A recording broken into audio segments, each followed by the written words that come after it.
O que pratica o mal, esse jamais viu a Deus. E aí levanta a pergunta: como é que um descrente pode chegar a ser líder de uma igreja? Mas a verdade é que isso acontece, e não são poucas vezes, pessoas não convertidas dentro da igreja. Às vezes porque a gente acha que todo mundo que está na igreja no domingo, só porque está ali há 30 anos, 40 anos é crente, aí a gente não prega mensagem de arrependimento, mudança de vida, mensagem para a consciência, mensagem de peso realmente para a alma. A gente fala como se eles fossem crentes, como se os filhos dos crentes já fossem crentes. Não são. Eles têm que se converter. Filho de crente tem que se converter. Só o fato de que nasceu na igreja não quer dizer que ele é salvo, não. Aí ele nasceu na igreja, foi batizado na igreja, cresceu ali, fez profissão de fé, vai participar da mocidade porque tá legal, os amigos estão lá, ele cresceu com aqueles jovens, lá tem uma menina legal que ele quer namorar, que beleza, vai casar com ela, vai ficar na igreja, prosperou no seu negócio, é um professor reconhecido, diácono, presbítero, pastor. É fácil.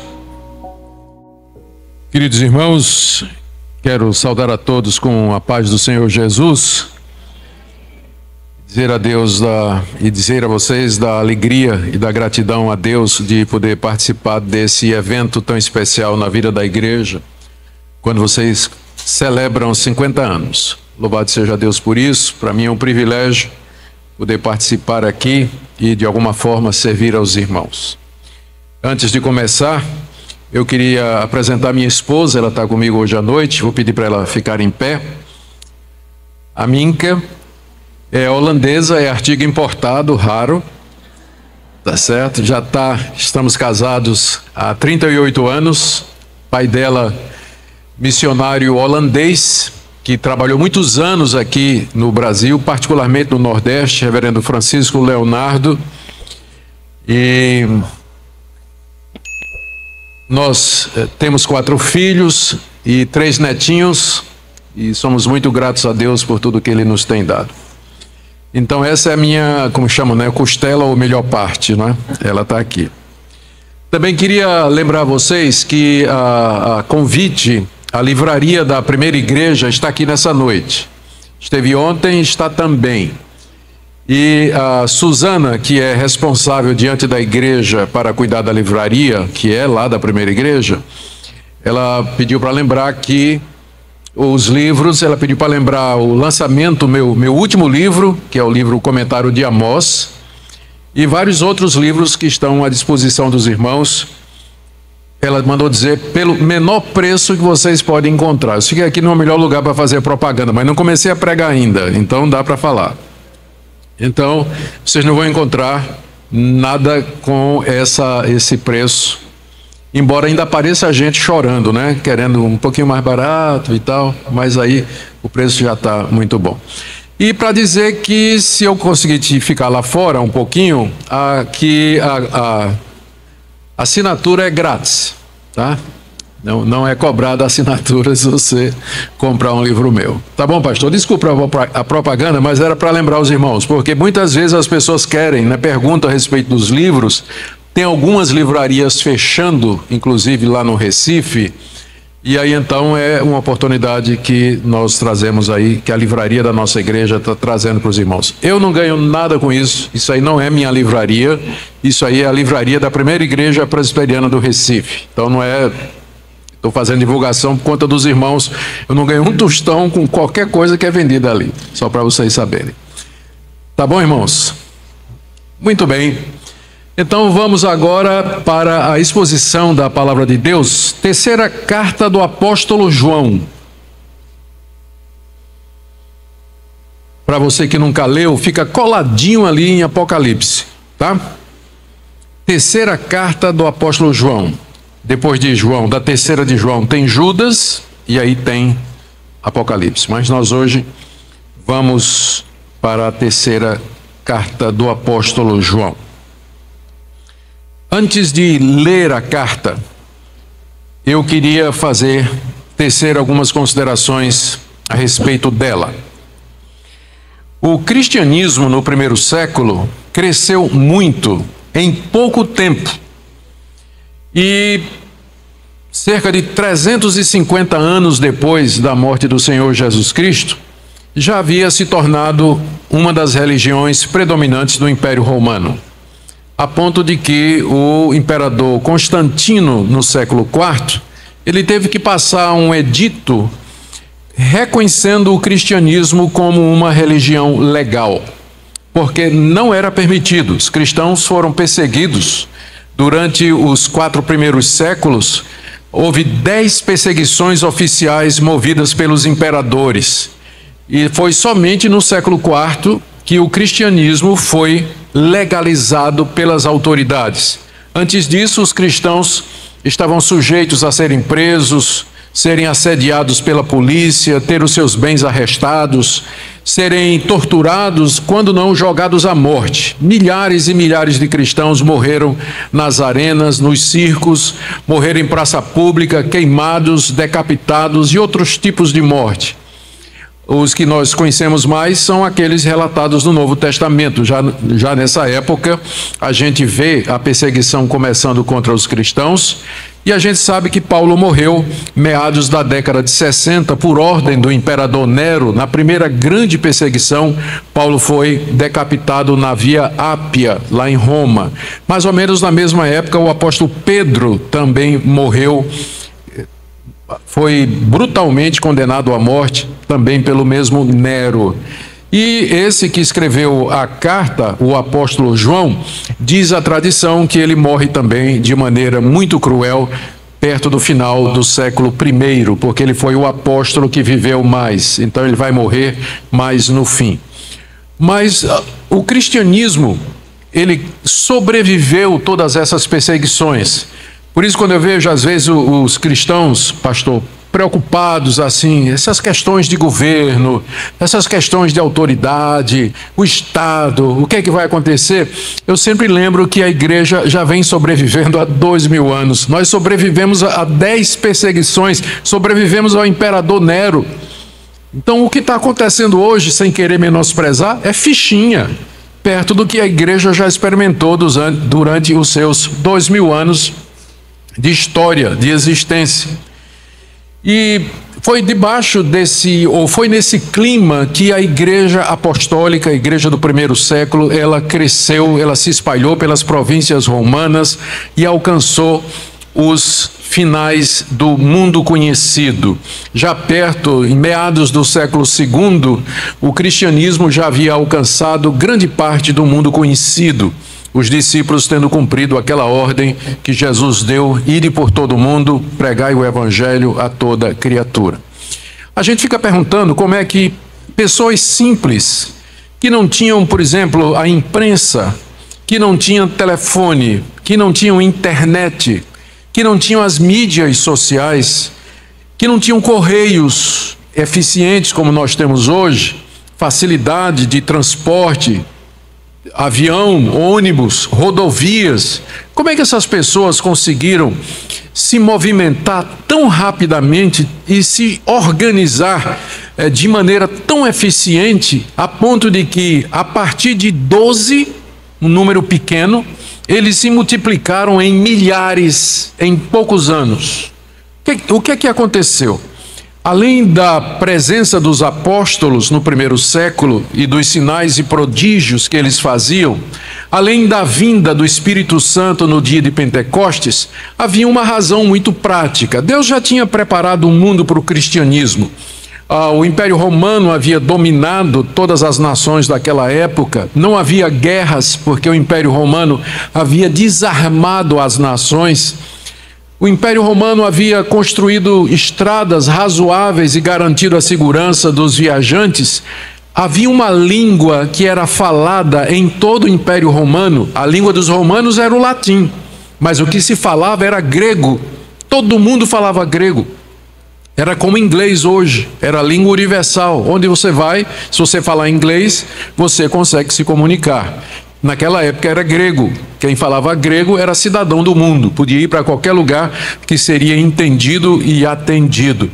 Então, a Bíblia já tinha sido traduzida para o grego, a Bíblia do Antigo Testamento, escrito em hebraico, quem só falava era o judeu, já tinha sido transcrita, traduzida para o grego 150 anos antes de Cristo, já preparando a Bíblia que seria usada pelos cristãos no primeiro século para espalhar a mensagem do Cristo, Filho de Deus encarnado, nosso Salvador, que morreu na cruz pelos nossos pecados e que só Ele é Senhor, Kyrios, um termo que os cristãos usavam para Cristo e que o imperador romano achava que só ele deveria usar também.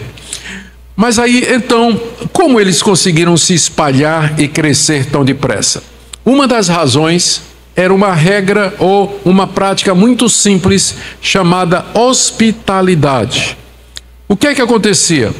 Um cristão ou um irmão, uma irmã, se sentia chamado por Deus para levar a mensagem de Deus a uma outra cidade, um outro lugar, e ali começar um trabalho. Ele sabia que se chegasse naquela cidade e encontrasse um cristão, ele tinha onde ficar.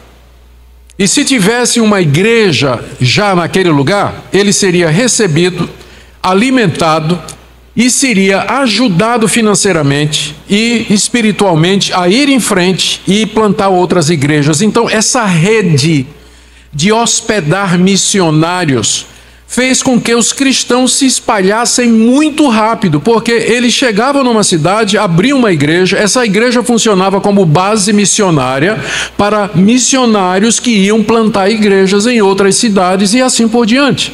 Então, num certo sentido, todos os cristãos estavam envolvidos nisso.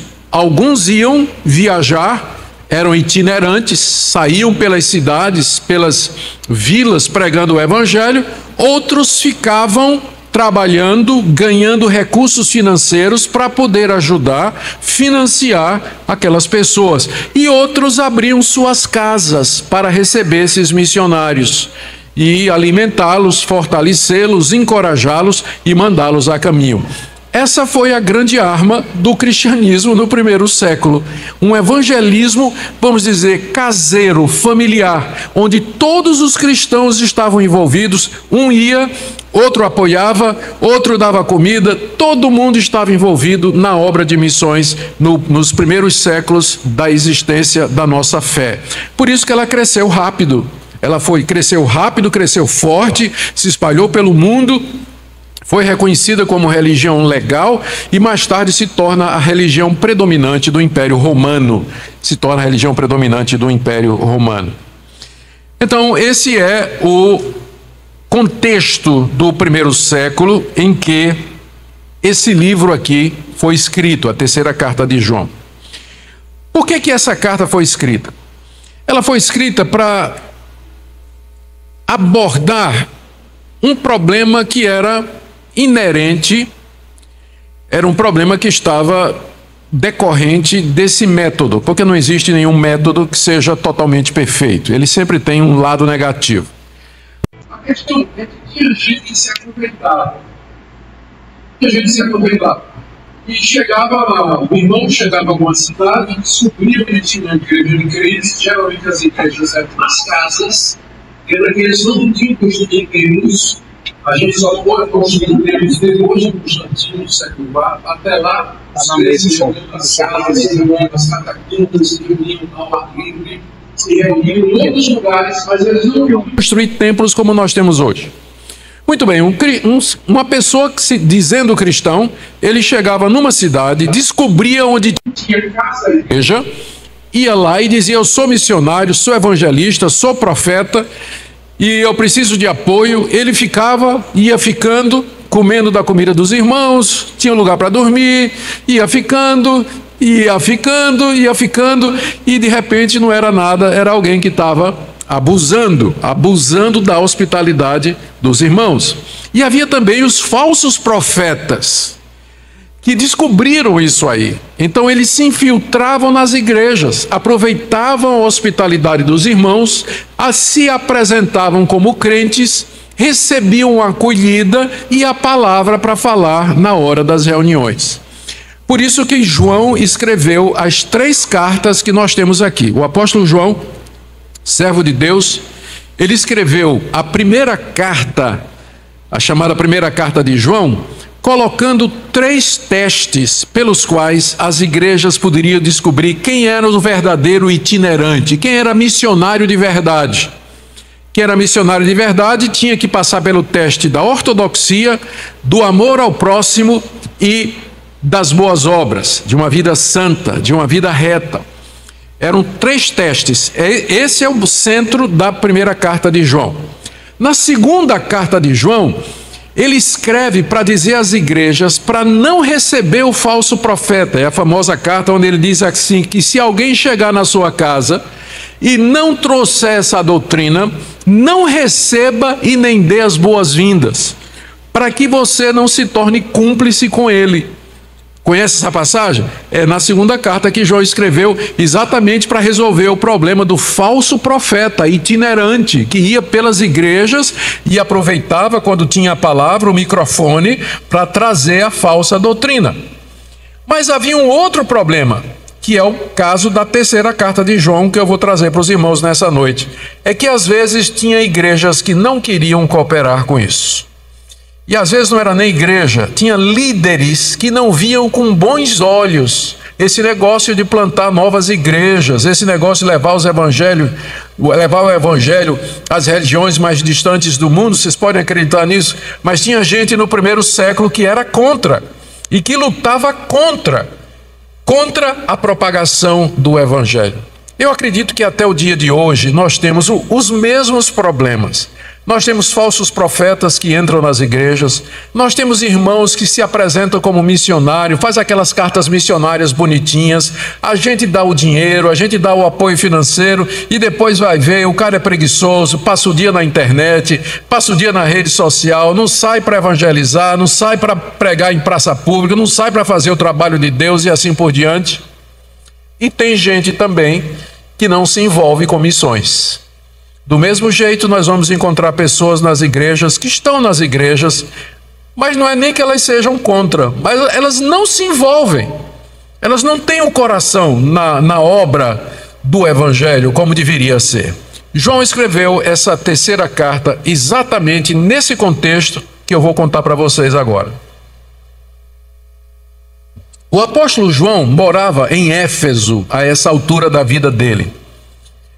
Morava em Éfeso. E ele tinha um discípulo chamado Gaio. Gaio morava numa outra cidade e era membro de uma outra igreja casa. E Gaio era uma pessoa de confiança do apóstolo João. E o apóstolo João tinha a visão de evangelizar a Ásia Menor, que era aquela província da qual Éfeso é a capital. Era a Ásia Menor, era ali a área de trabalho do apóstolo João. E Gaio morava numa cidade estratégica ali da Ásia Menor. E o que é que João fazia? João encorajava pessoas, missionários, irmãos, eles são chamados de irmãos aqui na carta. João encorajava esses irmãos e dizia: olha, você vai lá na cidade tal, lá você vai procurar Gaio. Gaio é meu discípulo. Gaio tem condições financeiras, ele é um homem de posses, ele mesmo não é missionário, mas ele tem uma casa onde funciona talvez uma igreja, e ele recebe os irmãos missionários, ele ajuda os irmãos missionários e envia mais adiante para ir pregar o evangelho. Então João tinha esse sistema de evangelização, o apóstolo João. Ele mandava missionários para o irmão Gaio, e o irmão Gaio, que morava lá na fronteira, mandava os missionários para frente. Só que o pastor de Gaio, chamado Diótrefes, não estava gostando disso. Ou ele tinha ciúmes de João, tinha ciúmes do apóstolo João, ou ele não gostava do fato de que o evangelho estava sendo pregado aos não-judeus, porque Diótrefes é um nome judeu. Então é provável que ele era um judaizante. No livro de Atos vocês encontram o exemplo de gente que era judeu, que se converteu e não queria que o evangelho fosse pregado aos gentios, aos não-judeus. O apóstolo Pedro, no começo, teve que ser convencido por Deus de que era para pregar o evangelho aos gentios. Lembra lá a experiência de Pedro em Atos 10, que ele tem uma visão do lençol que desce, aí Deus manda ele pregar lá na casa de Cornélio, que era romano. Até Pedro teve que ser convencido de que o evangelho não era somente para os judeus, mas era para todas as nações. Então Diótrefes talvez era um desses, que achava que o que João estava fazendo estava errado. Não era para pregar o evangelho para o mundo, era só para os judeus o evangelho. Talvez Diótrefes fosse um desses. E aí o que é que acontecia? Diótrefes começou a atrapalhar o trabalho de Gaio. Na verdade, Diótrefes se tornou o líder da igreja. Não sei se ele era o pastor ou se era um homem de grande influência dentro da igreja. Mas pela influência dele, ele expulsava os irmãos e expulsava da igreja quem hospedasse os missionários. Era um homem que estava usando a sua influência para atrapalhar a obra missionária naquilo que ele pudesse fazer. Que ele pudesse fazer para estragar, ele ia estragar. Esse era o Diótrefes. João já tinha mandado uma carta, né? O Gaio se queixou ao apóstolo João, dizendo: olha, não adianta você mandar irmãos ou mandar missionários aqui, porque eu estou tendo problema com o pastor da minha igreja. O Diótrefes, ele não está querendo que eu continue essa missão, esse trabalho que eu estou fazendo. A coisa está muito difícil. Como é que é? E João disse: espera aí. Escreveu uma carta lá para a igreja, mandou uma carta para o conselho da igreja. E o Diótrefes o que é que fez? Engavetou a carta, não deu atenção. Mas foi o apóstolo João? Não quero nem saber. Ele não deu atenção, aí começou a falar mal de João, do apóstolo João, já idoso, servo de Deus, apóstolo de Jesus Cristo. No fim da vida, teve que pegar um abacaxi desse. Então já vá aprendendo de que mesmo quando a gente ficar velho, ainda vai ter abacaxi para descascar. Não é? Pastor pensa que vai assim, ter uma velhice tranquila. Vai não. Sempre tem os Diótrefes da vida, né? Qualquer idade eles vão aparecer. Ele não queria saber de João. E aí, então, o apóstolo João está resolvido a ir pessoalmente na igreja e enfrentar o Diótrefes. E para isso, então, ele escreve essa carta aqui que eu vou ler. A terceira carta, que é mais um bilhete, não é? É mais um bilhetinho, é o menor livro do Novo Testamento, é esse aqui. Nessa carta, o apóstolo João prepara a sua ida para a igreja. E vai dizer, ele vai fazer algumas coisas nessa carta. Primeiro, ele vai encorajar seu filho na fé, Gaio, a continuar com o ministério de missões. Depois, ele vai denunciar Diótrefes. E terceiro, ele vai recomendar uma pessoa chamada Demétrio, que é provavelmente um desses missionários e que levou a carta em mãos para entregar a Gaio. Tá certo? Agora nós estamos prontos para ler a terceira carta de João. Vamos ler? O presbítero ao amado Gaio, a quem eu amo na verdade. Amado, acima de tudo, faço votos por tua prosperidade e saúde, assim como é próspera a tua alma. Pois fiquei sobremodo alegre pela vinda de irmãos. Lembra que irmãos é missionário, tá? Fiquei sobremodo alegre pela vinda de irmãos e pelo seu testemunho da tua verdade, como tu andas na verdade. Eu não tenho maior alegria do que esta, de ouvir que meus filhos andam na verdade. Amado, procede fielmente naquilo que praticas para com os irmãos. Isso fazes mesmo quando são estrangeiros, os quais perante a igreja deram testemunho do teu amor.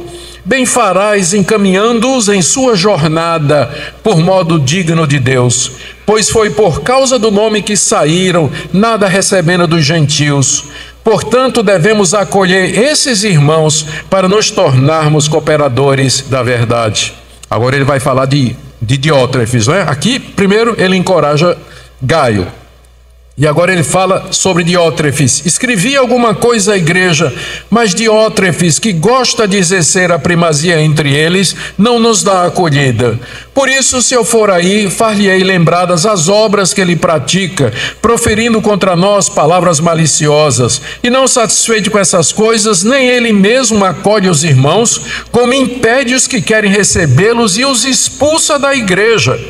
Amado, não imites o que é mal, senão o que é bom. Aquele que pratica o bem procede de Deus, aquele que pratica o mal jamais viu a Deus. Quanto a Demétrio, todos lhe dão testemunho, até a própria verdade. E nós também damos testemunho, e sabes que o nosso testemunho é verdadeiro. Muita coisa tinha que te escrever, todavia não quis fazê-lo com tinta e pena, pois em breve espero ver-te. Então conversaremos de viva voz. A paz seja contigo, os irmãos te saúdam, saúda os amigos, nome por nome. Você agora nunca mais vai poder dizer que nunca leu o livro inteiro da Bíblia, certo? Você acaba de ler um livro inteiro da Bíblia, já pode ir para casa feliz, né? Quando os irmãos perguntarem, já leu um livro inteiro da Bíblia? Já li, terceira de João. É o menorzinho da Bíblia, mas já li todinho, não é? Já li todinho. Graças a Deus por isso. Muito bem. Vamos lá para nosso livro então. Como eu disse, do verso 1 até o verso 8, o apóstolo João encoraja Gaio, o seu discípulo. Ele começa se apresentando no verso 1 como o presbítero. Ele não precisa dizer o apóstolo João, porque naquela época só havia uma pessoa que podia ser chamada de o presbítero e todo mundo sabia quem era. Era o apóstolo João, que era o apóstolo mais velho, mais idoso. A palavra presbítero significa isso, ancião. Ele era o mais idoso dos 12. Era assim, era o mais idoso, era o que sobreviveu. Ele era o mais novo, por isso é o que viveu mais, né? É isso que eu quero dizer. Então ele era conhecido como o presbítero. O presbítero. Todo mundo sabia quem era. Era o apóstolo João, o discípulo amado, aquele jovem que estava entre o círculo de apóstolos mais próximos do Senhor Jesus. Ele se apresenta como sendo presbítero e apresenta e se dirige ao destinatário, ao amado Gaio. Existe um Gaio lá no livro de Atos que aparece como sendo uma pessoa da igreja de Corinto. Era uma pessoa de posição lá na igreja de Corinto e que tinha muitos recursos financeiros. Alguns acham que é o mesmo Gaio. Mas como aqui João trata ele como sendo seu filho na fé, e aquele lá de Corinto era filho na fé de Paulo, é provável que seja outro Gaio, porque o nome Gaio era um nome relativamente comum naquela época. Então era um outro Gaio, mas que havia se convertido, discipulado pelo menos pelo apóstolo João. E João diz aqui no verso 1 que o ama na verdade, ou seja, esse amor que João tem por Gaio é porque ele e Gaio creem na mesma coisa, professam a mesma verdade. Só existe uma base para o amor cristão, que é a verdade. Se não houver verdade, não pode haver amor. Não pode. Porque pessoas que mentem, pessoas que não são francas, não são sinceras e não professam a mesma fé em Cristo Jesus, elas não podem ser irmãs e ter amor verdadeiro em Cristo Jesus. Infelizmente hoje, em nome do amor, no altar do amor, a verdade tem sido sacrificada, porque as pessoas têm preferido o amor à verdade, que a verdade às vezes fere, a verdade às vezes distingue. Mas só pode haver verdadeiro amor se a base for a verdade. Por isso que João diz aqui: eu amo você na verdade. Porque nós cremos na mesma verdade, nós podemos nos amar mutuamente. Irmãos, eu tenho quase 40 anos já de pastorado, já viajei pelo Brasil todo. Acho que não tem nenhum estado da federação em que eu não tenha ido pregar. Preguei no exterior, morei no exterior e sempre, aonde eu cheguei, que encontrava uma igreja fiel à palavra de Deus, eu sentia que eu estava em casa.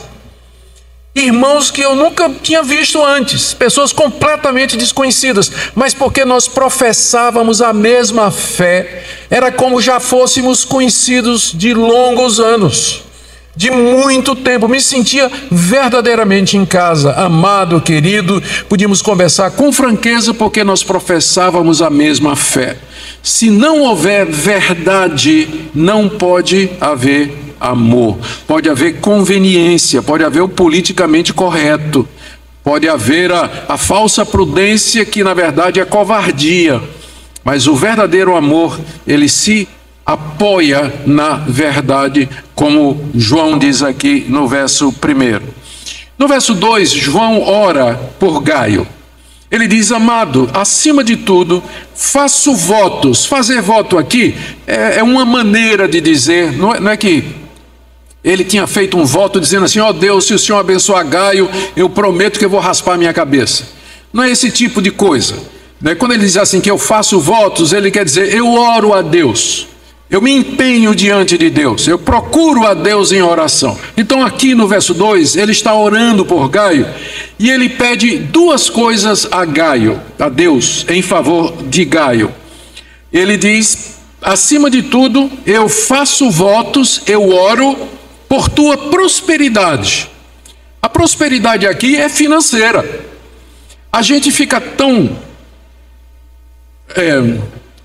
incomodado com as igrejas que pregam a teologia da prosperidade, que arrancam o último centavo do crente pobre, a moedinha da viúva, prometendo riquezas celestiais. A gente fica tão revoltado com essas igrejas, que nas nossas igrejas a gente não fala que Deus faz o crente prosperar sim, e que não é errado você orar por prosperidade não. João aqui está orando por prosperidade. É bem verdade que é pela prosperidade de Gaio, não é? Porque geralmente as pessoas oram pela prosperidade delas, mas João aqui está orando para que Gaio seja próspero financeiramente. Por quê? Porque nós precisamos na igreja de irmãos que sejam prósperos financeiramente, porque senão o trabalho missionário não vai para frente. Trabalho missionário precisa de dinheiro. Plantar igreja exige dinheiro, recursos. Por isso não tem nada errado você pedir para Deus que Deus prospere, faça abençoar. Fulano está começando um negócio novo, ele está começando uma empresa, ele arrumou um emprego, tem condições. Ore por ele. Ore por ele para que a empresa dele dê certo, para que ele cresça financeiramente, para que ele possa contribuir, para que a obra de Deus vá avante. Mas a gente fica com tanto medo, né, da teologia da prosperidade, que a gente acha que é até pecado pedir para Deus fazer a gente prosperar. Eu não estou dizendo que... Bom, eu creio que é possível, estou vendo jovens aqui, sempre tem jovens, é possível você colocar no seu coração o desejo de ser uma pessoa próspera financeiramente e investir o seu dinheiro na obra de Deus. Dizer: Deus, eu quero que o Senhor me faça enricar, mas eu não quero um tostão para mim, eu quero ficar rico para abençoar a obra missionária. Eu conheci um presbítero, ele já está na glória agora. Quando eu conheci, era pastor, me tornei pastor da igreja dele, ele estava começando uma fábrica de remédios. E ele teve que pedir um empréstimo ao governo, não conseguia pagar, a fábrica era pequenininha, e ele chorava, eu orava, ia para a casa dele, a gente orava, ele chorava, desesperado, anos a fio. Deus fez esse homem prosperar. E esse homem morreu e deixou um legado para os seus filhos, além de uma empresa, várias empresas, ganhando muito bem aqui no exterior. A visão de generosidade dele. Esse homem patrocinou dezenas e dezenas e dezenas de igrejas pelo Nordeste. Igrejas, construção de igrejas pelo Nordeste. Com o dinheiro que ele ganhava, ele fazia isso. Ajudou pastores, ajudou seminaristas. A generosidade desse homem era uma coisa extraordinária. Eu oro que Deus levante no meio da igreja brasileira homens tementes a Deus, homens e mulheres tementes a Deus, fiéis a Deus, que sejam prósperos financeiramente, para poder abençoar a obra de Deus. Porque nós precisamos de pessoas. Não está errado não você querer pedir que Deus lhe dê um emprego melhor, lhe dê um salário melhor, lhe dê melhores condições. Por quê? Porque você quer abençoar outras pessoas, você quer abençoar a obra de Deus. Então está aqui, você está vendo aqui o apóstolo João orando pela prosperidade do Gaio. Que bênção, né? E depois ele ora por saúde. Aqui, aí ficou ainda mais complicado, porque a gente olha, vê aquelas reuniões de cura, né, que existem em determinadas igrejas, e a gente vem para o lado de cá e só toma remédio, né? E a gente fica tão assim, Olha, mas usando o nome de Deus em vão, é tudo falso aquilo ali, e tem muita coisa errada ali, mas aí nós vamos para o outro lado e a gente não ora por cura, não ora por saúde, a gente acha que é só tomar remédio e pronto. João está orando pela saúde de Gaio. Ele está dizendo: ó, Gaio, eu faço votos a Deus pela tua saúde, não só que você prospere financeiramente, mas que você tenha muita saúde. Não é errado então você pedir a Deus isso, você orar pela cura de quem está doente, pedir que Deus cure. Deus cura pelos remédios, Deus cura pelo médico. Se Deus quiser curar com um milagre, Ele é poderoso para fazer isso. Mas a gente pode orar sim pela saúde, não é problema não. Mas aí, olha o final, ele diz assim no verso 2, eu vou ler o verso todo: amado, acima de tudo faço votos por tua prosperidade e saúde, assim como é próspera a tua alma. Entendeu? Seria mais ou menos assim: que Deus te dê prosperidade e saúde na medida em que você é espiritual. Se você for pouco espiritual, que Deus te dê pouco. Se você for muito, que Deus te dê muita prosperidade e saúde. Sabe por quê? Porque um crente rico e que não é espiritual, ele é uma pedra no sapato da igreja. Porque ele quer mandar na igreja, quer mandar no conselho, quer mandar no pastor, quer dar ordem na igreja, porque ele tem dinheiro. Mas a alma dele não é próspera. Ele não é espiritual. Ele não teme a Deus.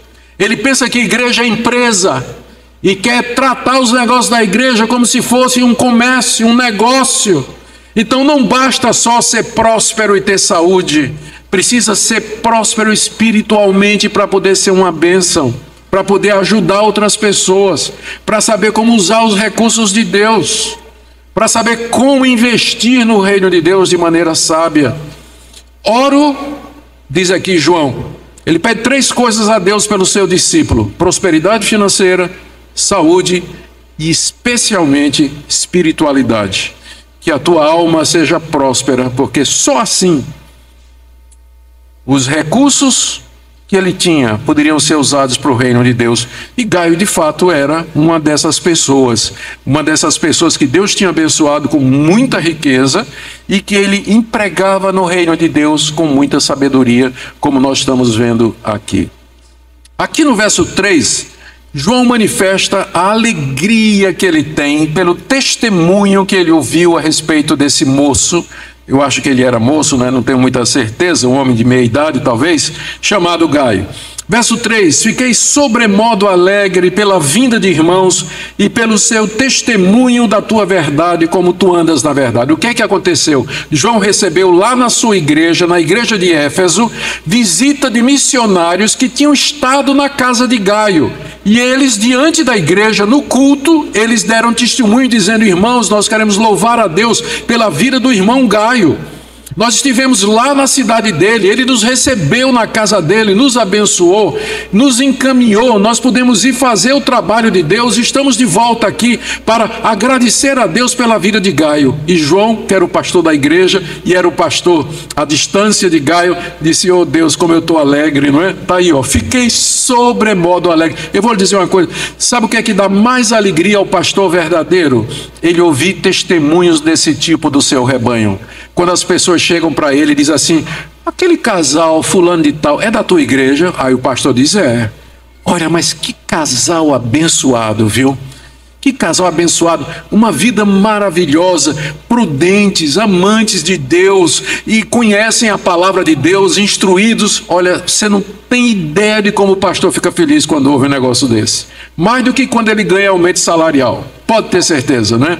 Ele fica feliz da vida, mas fica feliz da vida. João diz aqui: eu não tenho alegria maior do que essa, de ouvir que os meus filhos andam na verdade.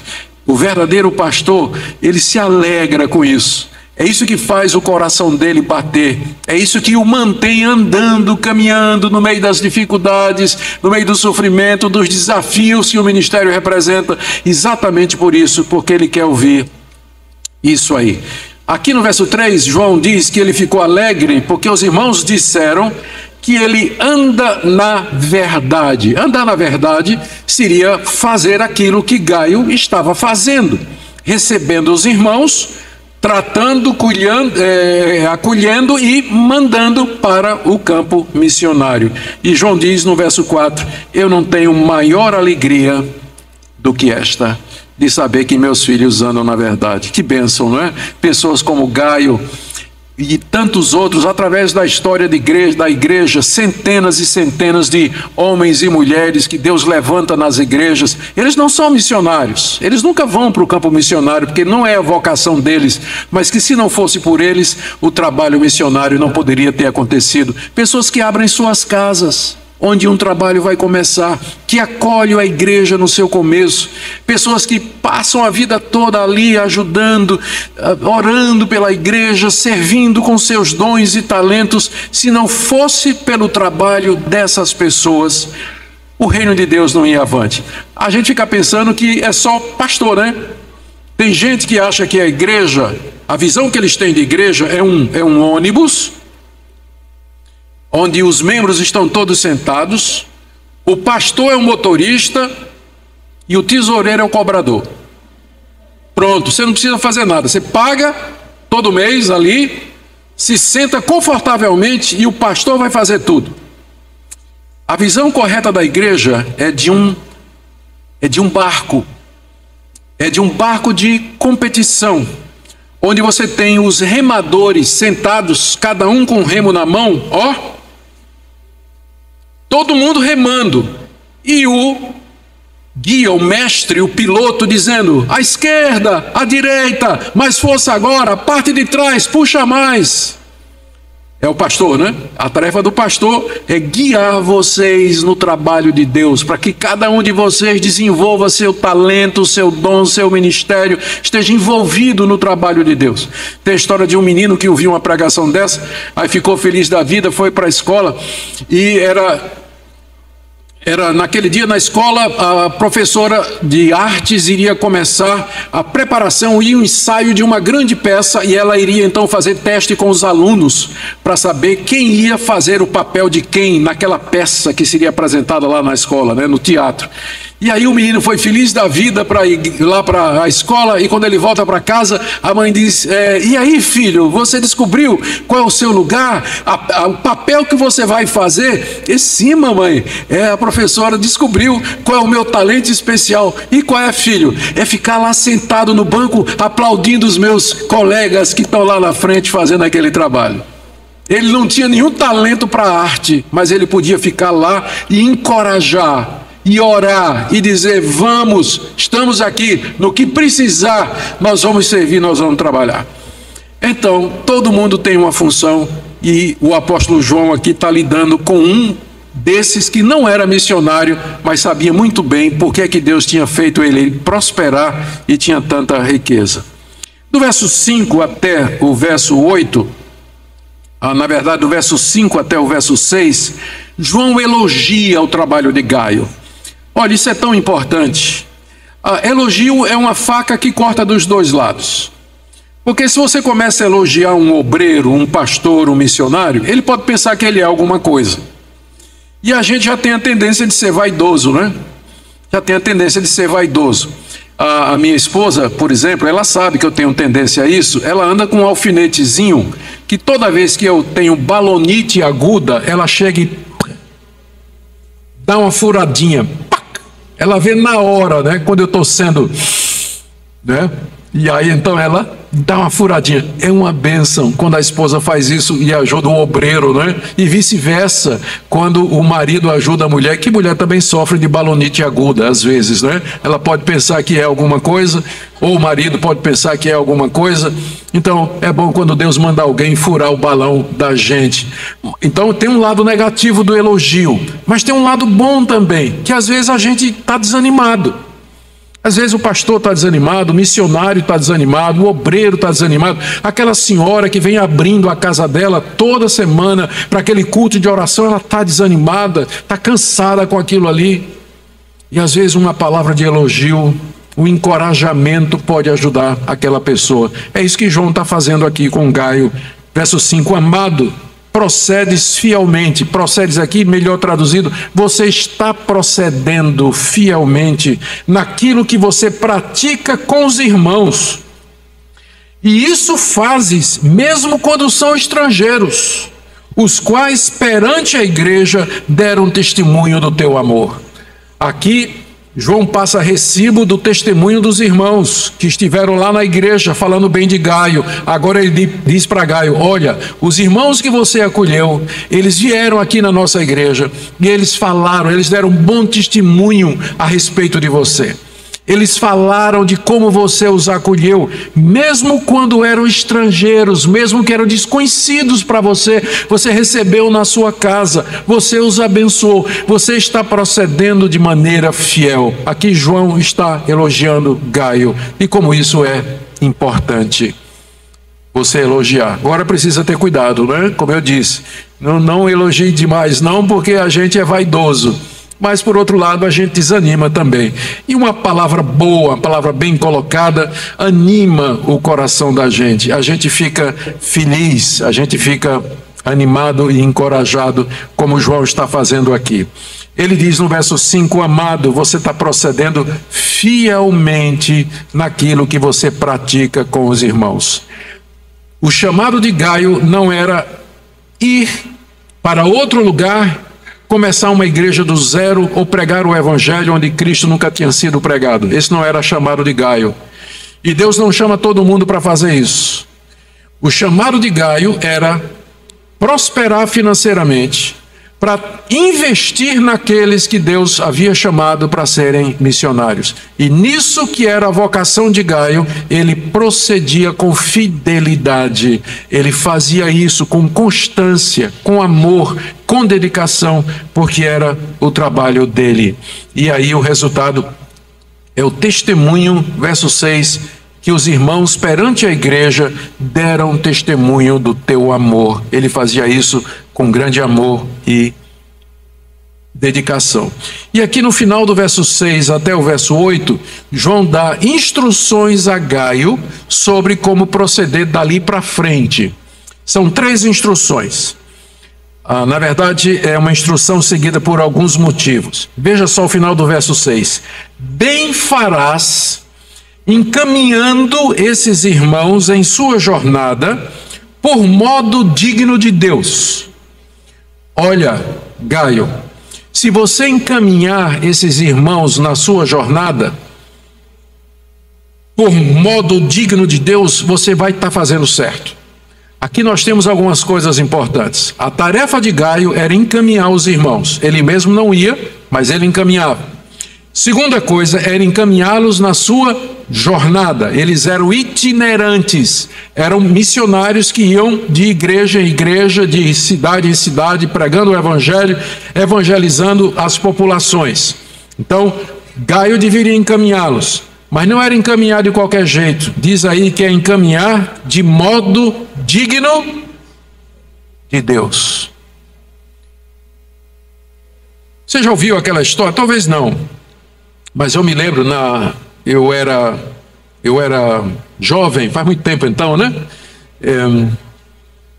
Adolescente, participava, lá na minha igreja havia uma preocupação missionária muito grande. De vez em quando vinha missionários para a igreja, minha família gostava de receber, minha mãe amava receber os missionários em casa. A gente tinha uma casa, tinha uma casa grande, tinha um quarto onde os missionários ficavam.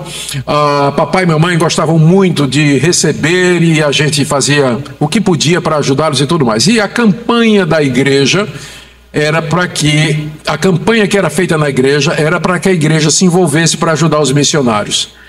Hoje eu olho para trás e eu sei que era feito com a melhor das boas intenções, mas muitas vezes eu ouvi o tipo de apelo que era feito preparando a igreja para receber os missionários, que dizia assim: aquela camisa que está rasgada e que você não usa mais, sabe aquele sapato, ele dá para usar ainda, mas precisa de uma meia sola que você não usa mais, aquela calça que está um pouco desbotada, está em boas condições, mas que você não usa mais, então separe para dar para o missionário. Em outras palavras, as sobras.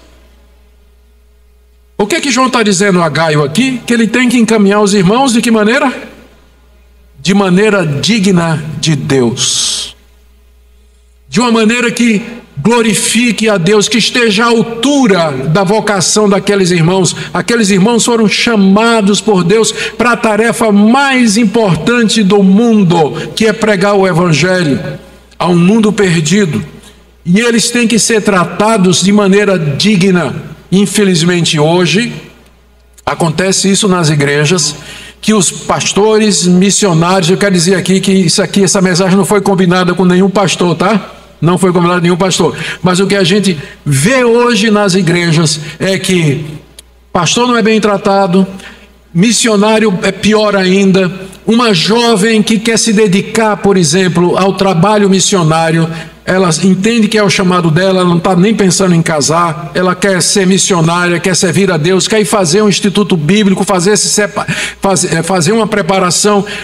Não encontra apoio, não encontra visão, não encontra ajuda, e quando encontra é numa situação de penúria e miséria. Você acha que eu estou exagerando? Eu fui professor de seminário durante mais de 20 anos. Eu vi gerações e gerações de seminaristas passarem por mim, de pastores, depois que deu aula no seminário, dava aula no mestrado e no doutorado para eles. Acompanhei a vida de centenas de pastores. Eu sei o choro, eu sei o sofrimento da mulher do pastor, dos filhos do pastor, do missionário, exatamente porque faltava visão, faltava amor, e isso aqui encaminha de modo digno de Deus. Em algumas igrejas, quando a situação está pesada, a primeira coisa, nós temos que diminuir as despesas. Primeira proposta que é feita, vamos cortar o salário do pastor. Ou então vamos cortar o missionário que a gente sustenta, que está lá na África. A gente manda tantos reais por mês para ele, vamos suspender isso por enquanto. Vamos suspender isso por enquanto. A orientação de João a Gaio é: envie estes irmãos de maneira digna de Deus. E não de uma maneira vergonhosa, mas de uma maneira digna de Deus. E ele dá 3 razões. Primeiro, verso 7: pois foi por causa do nome que eles saíram. Eles saíram das suas casas para pregar o Evangelho por causa do nome. O nome aqui é o nome de Jesus Cristo. Foi por causa do nome. A motivação está certa. Eles querem servir a Deus porque amam o Senhor Jesus e querem que esse nome seja anunciado em todo o mundo.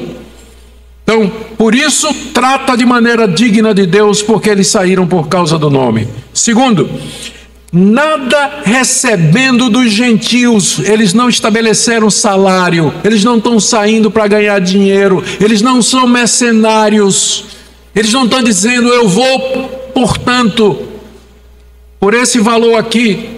Eles saíram nada recebendo dos gentios, ou seja, saíram sem salário, saíram sem pedir nada, sem exigir nada. E o verdadeiro missionário, a motivação dele é o nome, não o dinheiro. Eles saíram por causa do nome, nada recebendo dos gentios. Por isso Gaio apoia esses irmãos, porque eles têm a vocação certa. Esses são verdadeiros evangelistas e verdadeiros pastores que querem servir a Deus. Terceira razão, verso 8: portanto devemos acolher esses irmãos para nos tornarmos cooperadores da verdade. Você pode nunca ter ido para a África, mas sabe como é que você se torna cooperador da verdade? Se envolvendo no sustento, na ajuda, na oração. Mas pastor, eu não tenho dinheiro, está faltando até comprar comida em casa. Não é a única maneira de você se envolver. Mas orar todo dia vale mais do que dinheiro.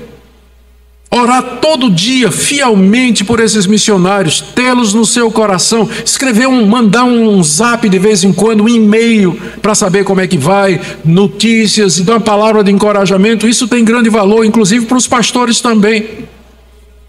É assim que você se torna cooperador da verdade. A minha pergunta nessa noite é: se não tivesse pessoas assim, essa igreja estaria comentando, estaria celebrando 50 anos? Não teria nem igreja aqui no Cabo. Teria nem igreja aqui no Cabo. Exatamente porque tem pessoas assim. é que o evangelho cresce, se espalha e vai em frente. E se o trabalho vai devagar, é porque em algum lugar disso que está sendo falado aqui, está havendo falha, descaso, desinteresse ou coisa semelhante. Porque aqui você tem um mapa. Eu disse para vocês, eu vou mostrar como é que a igreja crescia no primeiro século. E aqui está a maneira, e aqui está o mapa. Portanto, devemos acolher esses irmãos para nos tornarmos cooperadores da verdade. Amém? Vamos para a segunda parte, onde agora é a figura do Diótrefes. A carta gira em torno de 3 pessoas. Gaio, verso de 1 a 8. Diótrefes, verso de 9 a 11. E Demétrio, verso 12. Vamos ver então agora o Diótrefes. Verso 9. Escrevi alguma coisa à igreja, mas Diótrefes, que gosta de exercer a primazia entre eles, não nos dá acolhida. Como eu disse, a gente não sabe quem é esse Diótrefes, mas ele era provavelmente o pastor da igreja de Gaio. E João já tinha escrito uma carta antes, carta essa que se perdeu. Nós não temos essa carta no cânon do Novo Testamento. Foi escrita pelo apóstolo João, mas aprove a Deus não preservar essa carta aqui no cânon, mas foi escrita pelo apóstolo João, o que prova que os apóstolos escreveram outras coisas, mas pela providência de Deus, somente esses livros canônicos é que fazem parte da revelação que Deus preservou para a sua igreja. Provavelmente na carta o apóstolo João estava querendo saber por que Diótrefes não estava dando apoio a Gaio, já que Gaio era uma peça tão importante na evangelização da Ásia Menor. Mas o problema de Diótrefes está aí no verso 9. Ele gosta de exercer a primazia. Está vendo aí, ó?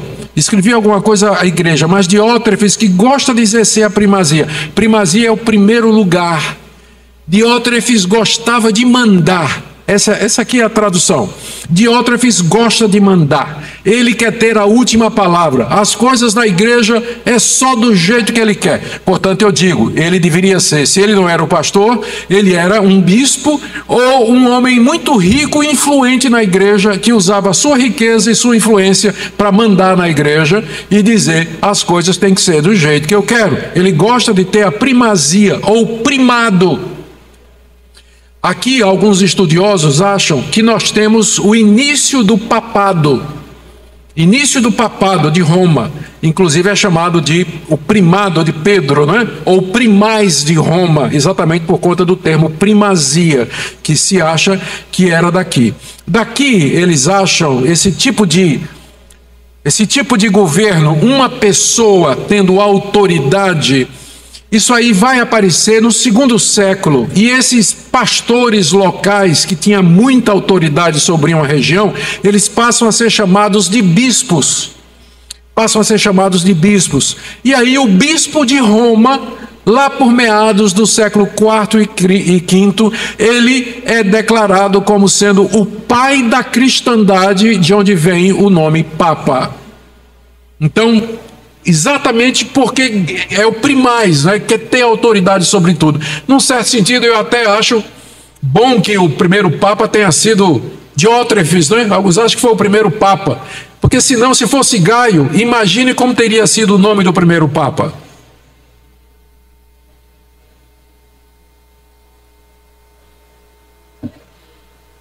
Eu vou ter que desenhar para vocês, né? Tudo bem. Não foi o papagaio, não é? Mas o Papa Diótrefes, não é? Que começou essa coisa toda aqui. Por isso que eu disse que foi melhor que foi Diótrefes. Bom, tudo bem. Diótrefes era esse tipo de gente que gostava de mandar. E não acolheu o apóstolo João. João, então, no verso 10 diz aí: se eu for aí, eu far-lhe-ei lembradas as coisas que ele pratica, proferindo contra nós palavras maliciosas. Diótrefes já tinha começado uma campanha contra o apóstolo João, dizendo mentiras, proferindo palavras maliciosas, querendo desgastar a autoridade de João, porque ele não concordava com a missão entre os gentios. Aqui nós temos uma pessoa que está fazendo tudo o que ela pode para impedir a obra missionária. ela tem recursos, ela tem influência, ela tem poder, ela tem lugar na igreja, mas em vez de usar isso para o bem da igreja, para a evangelização dos gentios, ela usa para dificultar o trabalho. O que ela puder fazer para dificultar o trabalho, esse tipo de pessoa vai fazer. Infelizmente, há muitos diótrefes na história da igreja. Na longa história da igreja, você vai encontrar pessoas que sempre se levantaram contra o trabalho de evangelização, o trabalho missionário e assim por diante. Usando argumentos tipo assim, mas no fim todos vão ser salvos, para que evangelizar? Deus no fim vai salvar todo mundo. Ou a gente poderia pegar o dinheiro que a gente vai investir no trabalho missionário e aqui ajudar os pobres aqui da cidade do Cabo. Tem muito pobre, muito sem teto aqui. Muita gente passando por necessidade. Por que a gente não faz obra social em vez de fazer evangelização? Como se fosse ou um ou outro, né? Como se fosse ou um ou outro. Ou outros motivos que as pessoas levantam para não verem a necessidade de investir, de se envolver com a obra missionária. Existe muito argumento que as pessoas acham aí. Quando não vê pronto, elas inventam um argumento exatamente para não se envolver com esse tipo de coisa. Era o Diótrefes. João diz aqui, no final do verso 10, o que é que o Diótrefes estava fazendo? Ele não acolhia os irmãos, não tinha lugar para os irmãos nas igrejas debaixo da autoridade de Diótrefes. E ele impede os que querem recebê-los, que era o caso de Gaio. Diótrefes estava impedindo Gaio de receber os irmãos e os expulsa da igreja. Daí você vê que o poder desse homem já era grande, não é? Porque no Novo Testamento, o sistema de governo da igreja é presbitério, é um conselho, são presbíteros, é um colegiado, não tem um bispo que manda na igreja. Mas aqui você já vê o início desse sistema de governo, que, como eu disse, vai se fortalecer no século II, ele vai ganhar o nome de bispo monástico, porque o governo dele é semelhante ao monarca, ao rei, que manda numa determinada região, num determinado país. Mas, biblicamente falando, em termos do Novo Testamento, o governo da igreja é colegiado. São presbíteros e pastores. Pastores são presbíteros que são mestres e dedicados à palavra de Deus. Mas é assim que a igreja funciona. Diótrefes já é o primeiro bispo que a gente encontra aqui no Novo Testamento e exercendo essa autoridade toda. Por isso que a gente acha que o melhor sistema de governo não é de um homem mandando. Porque quando o homem é bom, faz as coisas rápido e acontecer. Mas e se ele for Diótrefes? Não é? Então, o melhor sistema de governo é colegiado. Um grupo de pessoas levantadas por Deus, as qualificações estão lá em 1 Timóteo capítulo 3, está em Tito capítulo 1, Atos capítulo 6, Atos capítulo 20, tem pelo menos 4 ou 5 lugares do Novo Testamento onde as qualidades dos líderes da igreja são descritos lá. E a igreja deveria seguir isso aí. Por falha disso, a gente não sabe como, mas esse homem Diótrefes, ele conseguiu chegar a essa posição de autoridade. E aí, queridos, veja o que é que diz o verso 11. João diz a Gaio: amado, não imites o que é mal. A preocupação de João é que o seu jovem discípulo ficasse influenciado pelo exemplo de Diótrefes, porque esse tipo de liderança é um mau exemplo. Não imite o que é mal, não vá atrás de gente arrogante, prepotente, que é contra a evangelização, que não se envolve com a palavra de Deus, que não quer ver as pessoas sendo salvas, que não tem visão missionária, que pensa que igreja é negócio, que é uma instituição, que cristianismo é uma religião. Essa questão de religiosidade. Não imite o que é mal, Gaio, não imite o que é mal, senão o que é bom. Era como se João dissesse: você tem o meu exemplo, você tem o meu exemplo. E João era completamente diferente de Diótrefes, não é? O João tinha visão missionária, tinha amor por missões. Agora veja essa declaração: aquele que pratica o bem, Gaio, procede de Deus, mas aquele que pratica o mal jamais viu a Deus. Será que João está dizendo aqui que Diótrefes não era crente? O que pratica o mal, esse jamais viu a Deus. E aí levanta a pergunta: como é que um descrente pode chegar a ser líder de uma igreja? Mas a verdade é que isso acontece, e não são poucas vezes.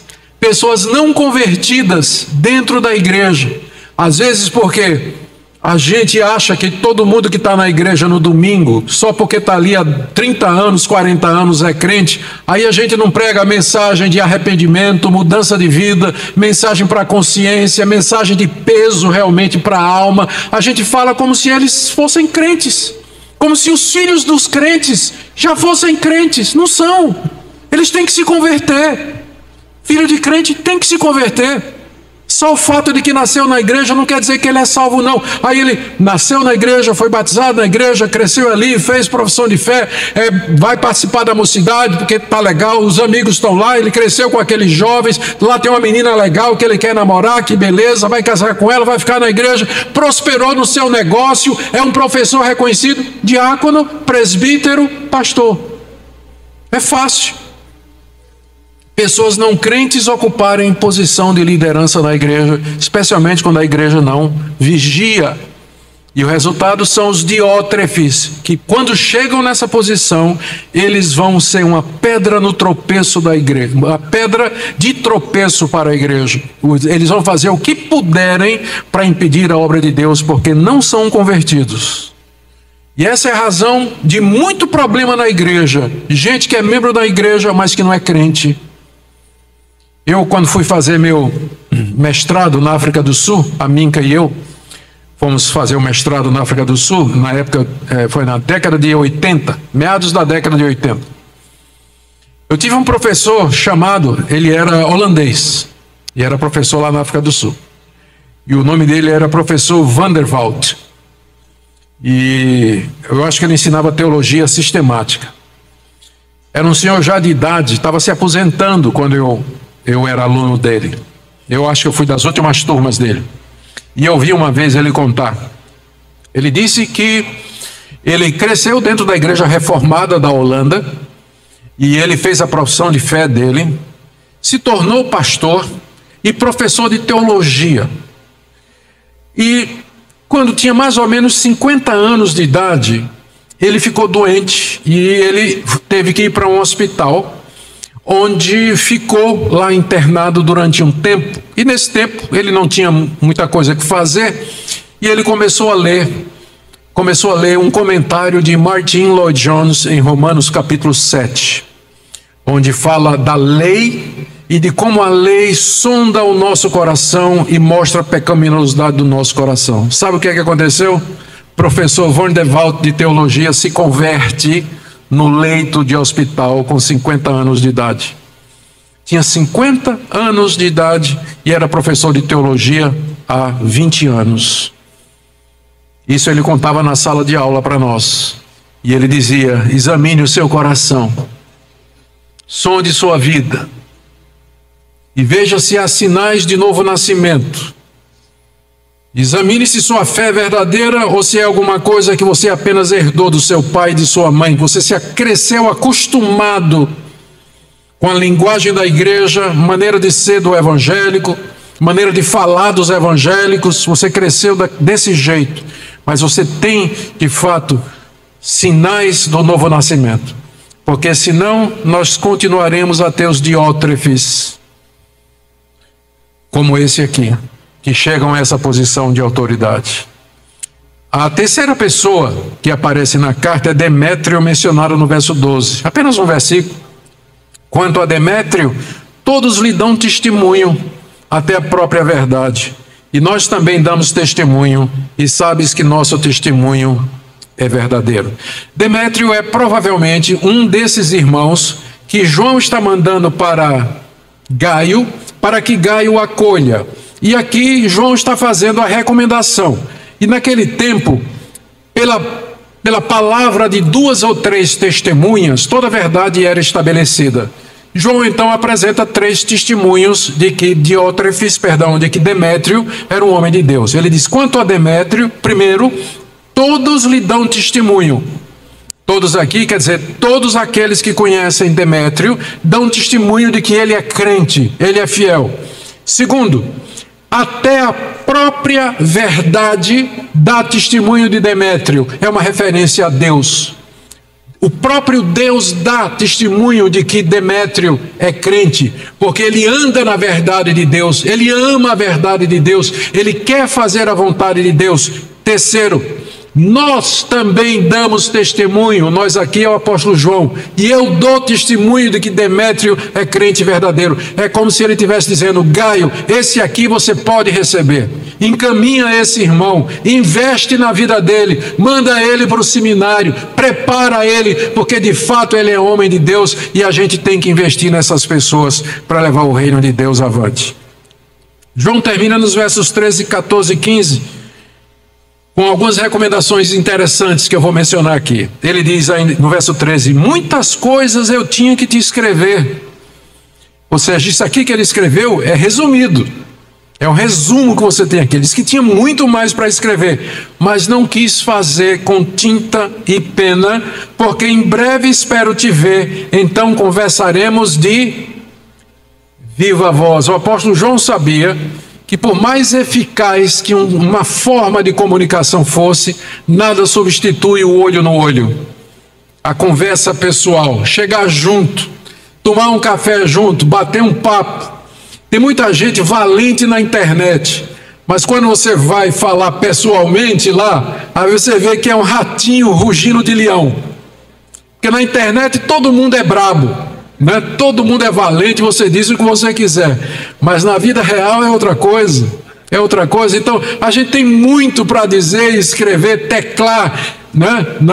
na comunicação, mas João sabe que isso nada disso vai substituir a verdadeira comunicação. Eu espero falar com você olho no olho, de viva voz. Não tem como emular esse tipo de comunicação. Comunicação humana é um fenômeno muito complexo, né?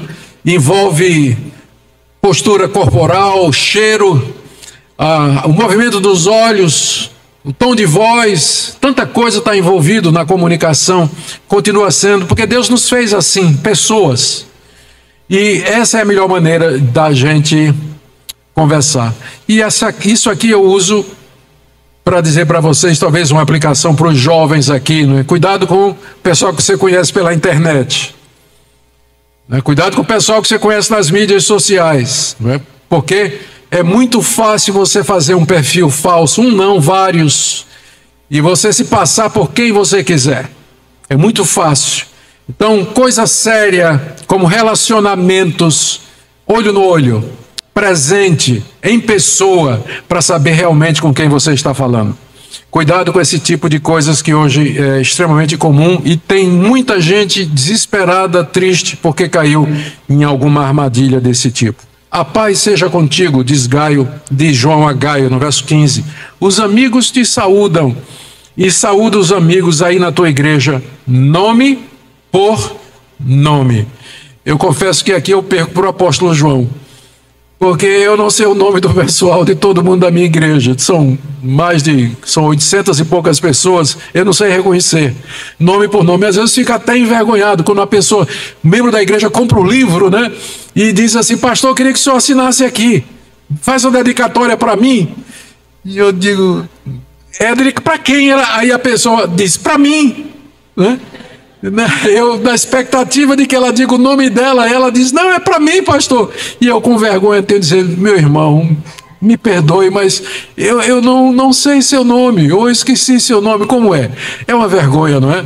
Mas João aqui está dizendo: saúda os irmãos, nome por nome. Ele conhecia as pessoas, ele estava próximo das pessoas, era um verdadeiro pastor de almas. Eu quero terminar aqui, queridos, com algumas aplicações para nós. Primeiro, esse livrinho, tão pequenininho, não é?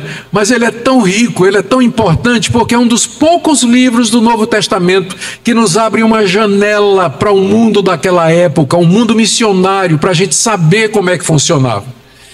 Segunda coisa, aqui nós aprendemos que Todos podem se envolver com a obra missionária. O lema dos 50 anos é uma passagem de 1 Coríntios, capítulo 3, que fala do plantio da palavra de Deus como uma semente e da colheita de pessoas que se convertem ou do crescimento da igreja.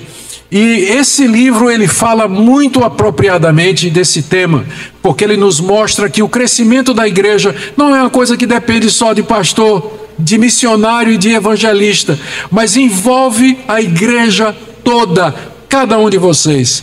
Terceiro lugar, esse livro é um desafio para que você examine sua vida. Deus, eu quero ser próspero para quê? Jovens, né? Eu quero ser próspero financeiramente para quê? Eu quero ganhar dinheiro para quê? Para quê? Eu quero saúde para quê? Com que propósito eu quero? Senhor, eu estou envolvido na obra missionária. E como igreja perguntar, nós estamos tratando os irmãos, que aqui no texto são os missionários, de modo digno de Deus. De modo digno de Deus, nós damos prioridade à obra missionária. E atenção a isso, são perguntas que esse livro levanta. E eu espero, diante de Deus, que o Espírito Santo torne essas perguntas reais no coração de vocês, para que vocês daqui a 50 anos estejam celebrando 100 anos dessa igreja, porque sem gente desse tipo aqui, como Gaio e Demétrio, o evangelho não pode prosseguir. Que Deus abençoe vocês, faça de vocês uma igreja com o coração cada vez mais envolvido com missões, com evangelismo, com pregação da palavra de Deus, para a glória de Deus. Amém? Deus abençoe os irmãos.